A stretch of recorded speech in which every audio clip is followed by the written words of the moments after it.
Hi, I'm Mason Jupe with Fertilizer Dealer Supply. Today we're going to be going over the Google Calendar function of the Google Workspace suite. Just like the tasks, on the right side here, you can see that there's a pane that for quick access.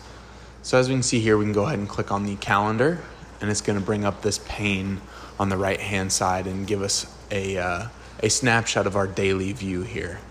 Just like the tasks, you can see this across all of Google's applications, from Google Docs to Google Sheets here. We can open up the calendar, as well as even in your email. You can go ahead and open the calendar from there as well. So looking at the daily view here, if you need to schedule something that day, it is easy as clicking on the calendar around the time that you would like to make that meeting. So say we want to make a meeting for today at 3:30. We can click there, and as you can see, it's going to suggest a time 3:30 to 4:30 for an hour block. So we can change the title of the event to, we'll just call it test. And then here, you can even change the date from here. If you clicked on the wrong date, you can switch the date around. Today, we'll leave it as today. As well as the time. If you pick the wrong time, you can scroll through any time that you would like to change it to.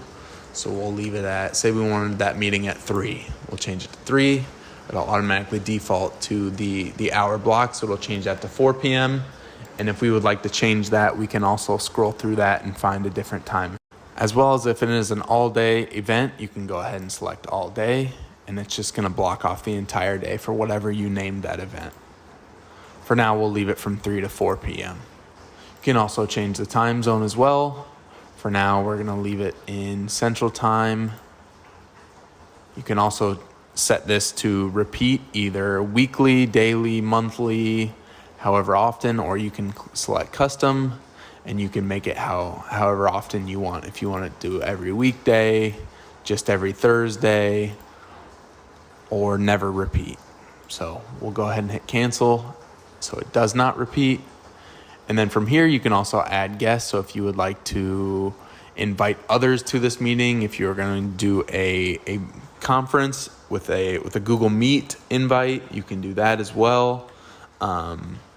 So here we can add a guest. Say we'll add Tom, and we can add Kent. You can search as well. So you can type in their name, and it's going to pop up their email as you search. So say I want to have a Google Meet with Tom and Kent. As you can see here, it's going to pop up in blue, a join with Google Meet. That means that it is going to include a link to a Google Meet once you send that. If not, you can easily just click this X, and it's not going to have the Google Meet. For now, we'll just go ahead and click on it, and we'll leave the Google Meet in there. You can also add a location to this meeting. If you say wanted to have the meeting in the conference room or Tom's office, you could put that in there as well. Add any description that you would like and attach documents. From this setting here, you can also change the event color. So if you would like it to pop up red on your calendar, you can change that to tomato here. If you would like your availability to change from busy to free, you could also change that here. That way others will know that you're in a meeting and you are not free. As well as here, you can change the notification if you would like to notify it 10 minutes before, or if you would like to notify it a day, hour, 30 minutes, 15 minutes, 10, or 5 minutes before. Again, you can also set your own custom notification by clicking on custom. Once you have the event specifications to your liking, you can then select save down here at the bottom right. And it is going to prompt you, would you like to send invitation emails to Google Calendar guests? So if your guests have Google Calendar installed, you can go ahead and click send, and it's going to automatically send them an invite to a meeting at 3 to 4 p.m. or whenever you had set that meeting.